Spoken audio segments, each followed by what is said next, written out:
Hi, I'm Scott Turansky from the National Center for Biblical Parenting.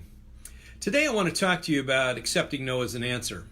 When children don't accept no as an answer, they end up with some significant issues in their lives, and we want to help them both now and in the future. So it's important to understand why we do this. Now, at the National Center for Biblical Parenting, we have a blog, and that blog is thrivingkidsconnection.com. So go and check out our blog at thrivingkidsconnection.com, and there you'll see a number of articles that talk about a heart-based approach and what a heart-based approach really is and how to use it. And I want to talk to you now about accepting no as an answer, because when we do teach children about this, we're teaching them something much deeper than just not about complaining. Sometimes children, when they don't accept no as an answer, they engage in badgering or whining or complaining.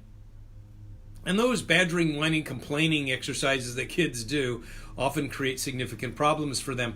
So, and they create tension for us as well. So we've got to help them. But this isn't just about the moment. Something is going on in their hearts that needs to be addressed. See, what's happening inside of a child's heart when the child's being demanding, this demandingness is creating a challenge for them that makes it hard for them to accept no as an answer.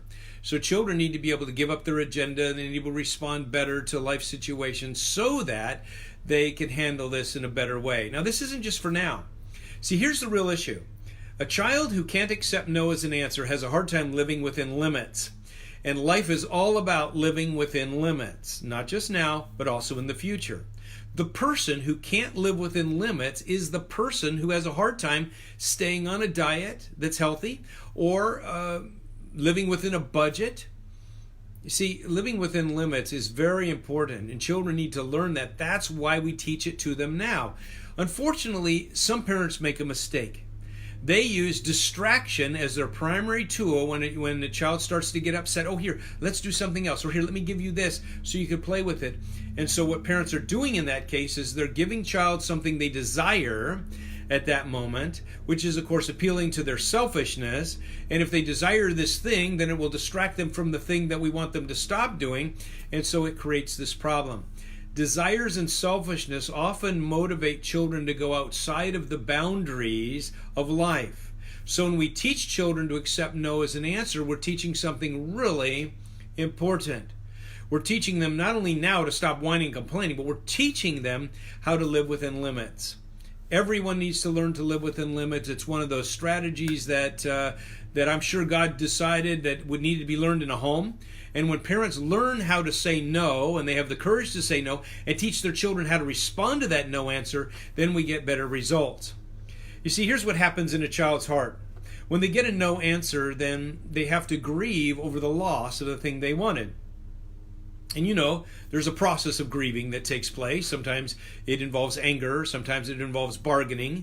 These different things that take place eventually lead a child or lead a person to a place where they can accept the grief and accept the new place in life. Now, the same thing's true when a child needs to accept no as an answer. They have to be able to respond well to this challenge inside of them. They have to be willing to respond to it in a good way. And so that's why practicing this idea of accepting no as an answer is good. Parents should practice saying no more. I'm not saying we always say no to our kids. I'm saying you want to explain to your child, son, it looks like sometimes you're having trouble accepting no as an answer, so we're going to practice that. I'm going to say no to you more, and here's how you need to respond. When we do that, we teach our children some very important things about their hearts and how to process things inside. So important for young people. Because young people need to learn how to accept no as an answer in their lives. Otherwise, they go outside of the boundaries set by society in their family, society in the government, or even society the way God has designed it. They go outside of the boundaries in order to find more pleasure or to find their identity. And that's where the danger comes. Because many children find themselves in compromising situations or dangerous situations, engaging in risky behavior because they can't live within limits. It's learned in the home.